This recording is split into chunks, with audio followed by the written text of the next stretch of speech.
Hello hi friends, అందరు ఎలా ఉన్నారు?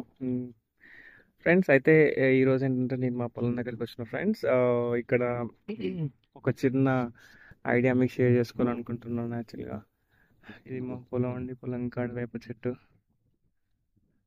యాక్చువల్గా ఇది మా బావి అండి. బావిలో మనము నీళ్ళలో వేసే మోటార్ వాడుతుంటారు కదా రైతులు. యాక్చువల్గా ఆ నీళ్ళలో వేసే మోటారు ఒకవేళ మనకి బుడతలో లాస్ట్ నీళ్ళు అయిపోయేసరికి బుడత ఉంటుంది కదండి. బుడత ఇంకా పట్టేసి బ్రష్లు పోవడం, కాలిపోవడం ఈ ఇన్సిడెంట్ జరుగుతూ ఉంటాయి. ఏదన్నా మోటార్ ఇష్యూ వచ్చినా మళ్ళీ లాగడానికైనా చే- పైకి తీయడానికి చాలా కష్టపడతారు.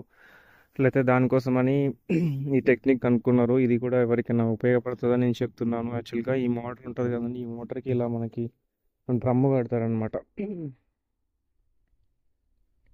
ఈ నీళ్ళలో వేసే మోటార్కి ఈ డ్రమ్ కంప్లీట్ క్లోజ్ ఉంటుంది. అటుపక్క మనకి క్యాప్స్ వచ్చాయి. ఈ క్యాప్స్ మీకు అటుపక్క చూపెట్టడానికి లేదు. యాక్చువల్గా నేను అటు వెళ్ళాలి. ఇటువైపు ఉన్న దానిలాగానే అటు ఒక 2 క్యాప్స్ వచ్చాయి. ఆ క్యాప్స్కి ఎంసీలు పెట్టేసి క్లోజ్ చేసాం అనమాట. ఇలా డ్రమ్ముని కట్టి ఈ డ్రమ్ముని మనం మోటార్ కట్టేసి బావిలోకి దింపుతాం. నీళ్ళు అయిపోతున్న కొద్దీ కిందికి దిగుతుంది, మళ్ళీ నీళ్ళు వస్తున్న కొద్దీ మళ్ళీ పైకి వెళ్తుంది. మోటార్ అనేది ఎక్కువగా అడుక్కుపోదన్నమాట. ఇక నీళ్ళలోనే ఉంటుంది.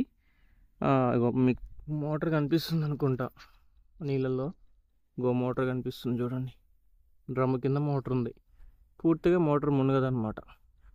దీనివల్ల రైతులకి ఇబ్బంది ఉండదు. ఈజీగా మనకి తీయచ్చు. మళ్ళీ ఏ ప్రాబ్లం ఉండదు అనమాట. తీయడానికైనా సరే ఈజీగా తీయచ్చు. అదే బురదలో ఇరుక్కుపోయి లాగాలంటే ఒక మళ్ళీ నలగలేదు, మనుషులు మిలవడం ఇవన్నీ పెద్ద తలనొప్పిగా ఉంటుంది, రైతులకు ఇబ్బందిగా ఉంటుంది. సో ఇది ఒక టెక్నిక్.